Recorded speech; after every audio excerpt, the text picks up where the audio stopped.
اللہ کی بات ہو رہی تھی، فرماتے ہیں آدمیت لحم و شحم و پوست نیست، آدمیت جز رضائے دوست نیست۔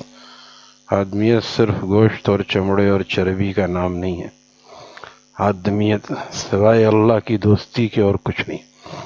یعنی یہ ساری چیزیں مقاصد نہیں ہیں، یہ اس کی ضرورتیں ہیں، کھانا پینا، دنیا، گھر، گاڑی، موبائل، یہ سب ضرور ہے۔ اصل چیز اس کے اندر آدمیت کا ہونا چاہیے، انسانیت ہونی چاہیے۔ انسانیت بھی انس سے ہے، ایک دوسرے کا خیال ہو، خود غرضی نہ ہو۔ آج جیسے انسان سیلفش ہو گیا، بس مجھے میرے پاس پیسہ آ جائے، دوسرے دھوکے میں اس کو دھوکے میں ڈال کے پیسہ لے لیا۔ لوٹنے والا تو خود کہلاتا ہی ہے بدبخت اور ہے بھی، لیکن بعض ایسے مسلمان نمازی بھی ہیں معاملات خراب کرتے ہیں، جھوٹ بول کر اور دھوکہ دے کر دوسروں کا مال لینا۔ یہ وہی ہے آدمیت کی کمی، انسانیت کی کمی۔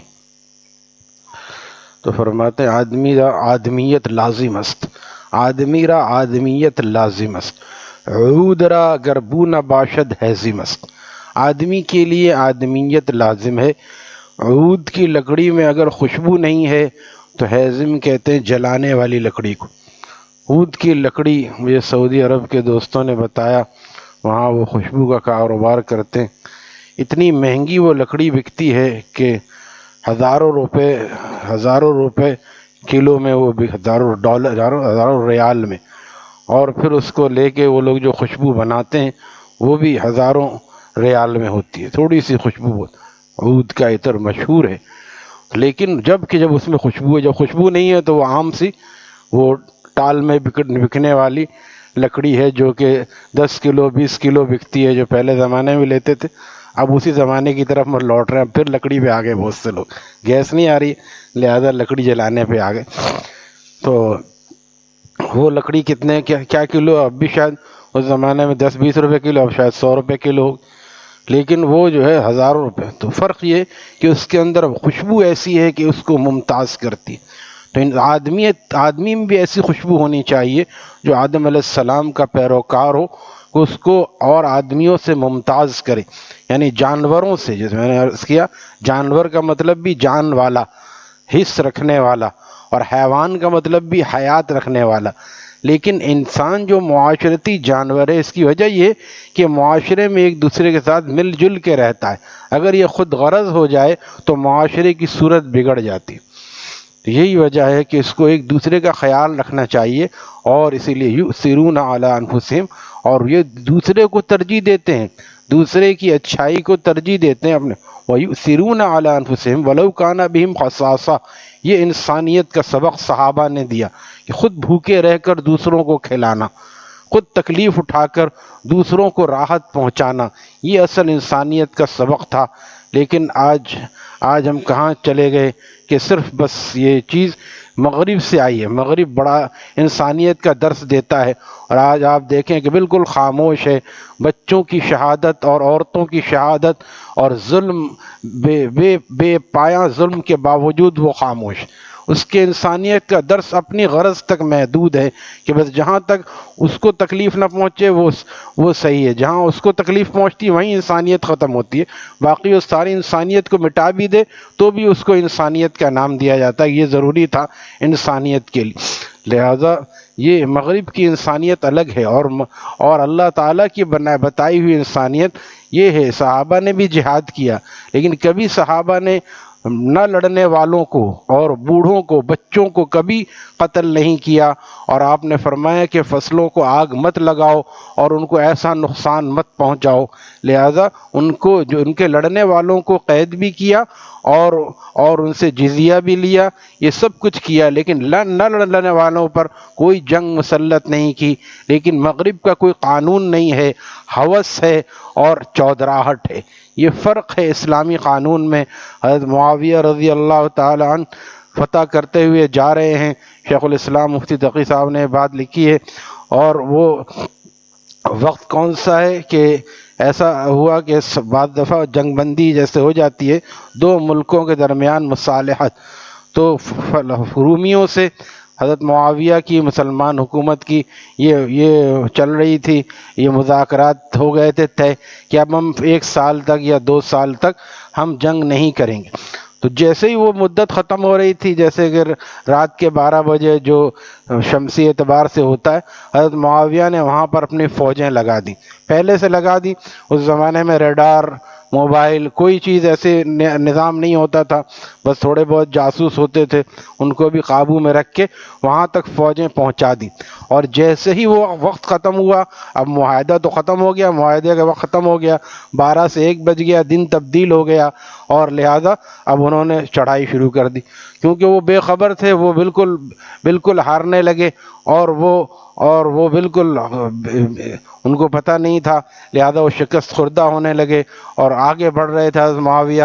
اتنے میں ایک صحابی حضرت عامر بن عبسہ رضی اللہ تعالیٰ عنہ پیچھے سے آئے اور تیز رفتار گھوڑے سے، اور آ کے کہا، معاویہ رضی اللہ تعالیٰ عنہ، عہد کا پاس رکھو، عہد کا پاس رکھو۔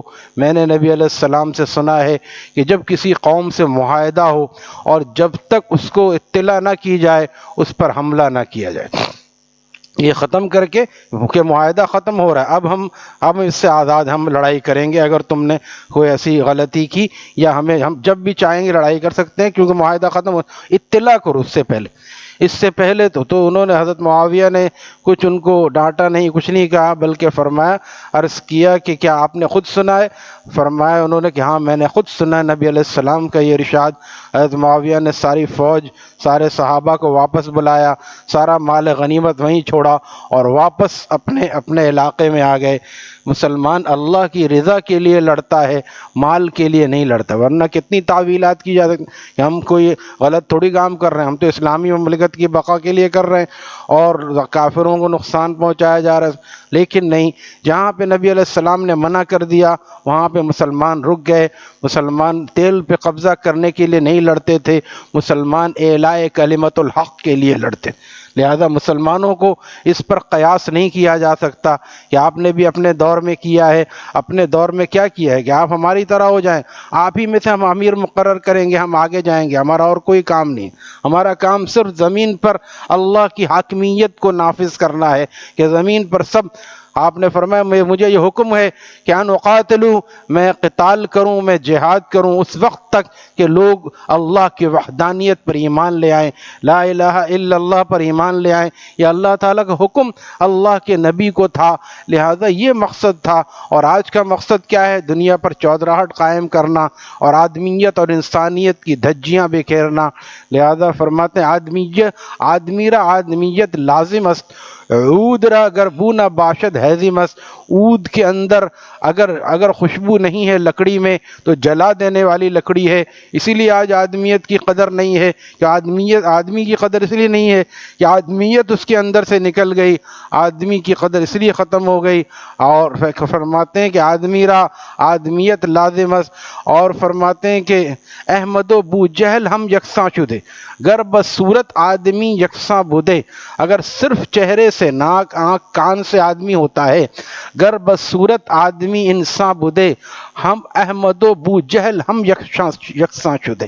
نعوذ باللہ، اگر صرف آنکھ، کان اور اس ظاہری رخ اور چہرے کا نام آدمی ہے تو محمد صلی اللہ علیہ وسلم اور ابو جہل دونوں ایک ہی جیسے ہیں۔ لیکن سب جانتے ہیں کہ زمین اور آسمان کا فرق ہے، ایک اللہ کا دشمن ہے، اسلام کا دشمن ہے، اور ایک اسلام کا رہنما ہے اور اللہ کا محبوب ہے۔ ظاہر دونوں کا ایک ہی جیسا ہے، وہی ناک ہے، وہی آنکھیں ہیں، لیکن اندر کی دولت کو دیکھنے والے کم ہیں۔ فرماتے ہیں اشقیارا دیدہ بینا نبود، شقی اور بدبخت لوگوں کے اندر آنکھیں نہیں ہوتی۔ مجھے ملال نہیں، اقبال عظیم گزر گئے کہہ کے کہ مجھے ملال نہیں اپنی بے نگاہی کا، جو دیدہ ور ہیں انہیں بھی نظر نہیں آتا۔ دیدہ وروں کو کون سا نظر آتا ہے؟ تو فرما رہے ہیں اشقیا، جو شقی کی جمع اشقیا، اشقیارا دیدہ بینا نبود، نیک و بد در شانہا یکساں نمود، وہ لوگ نیک اور بد کو ایک ہی نگاہ سے دیکھتے ہیں کہ یہ بھی آنکھ کان رکھتے ہیں، ظاہری مال و دولت نظر آتی ہے ان کو، گھوڑے اونٹ اور ظاہری، لیکن اندر کی دولت نظر نہیں آتی۔ اندر کی دولت صحابہ نے دیکھی تھی، جو نبی علیہ السلام کے قلب مبارک میں اللہ کی نبوت کا، اللہ کے قرب کا موتی تھا۔ یہ حضرت ابوبکر صدیق نے دیکھا تھا، حضرت ابو ہریرہ رضی اللہ تعالیٰ نے دیکھا تھا۔ لہذا آج بھی آدمی بننے کے لیے ہمیں آدمیت کی طرف لوٹنا پڑے گا۔ بزرگ فرماتے ہیں، اللہ والے فرماتے ہیں، فرشتے تم بن نہیں سکتے کیونکہ معصوم انسان ہو نہیں سکتا، شیطان ہم اور تم بننا نہیں چاہتے۔ اب ایک چیز رہ گئی، انسان اور آدمی ہے۔ انسان اور آدمی کیا ہے کہ نیک بننے کی پوری کوشش کرے، جہاں وہ ناکام ہو جائے، اس سے خطا ہو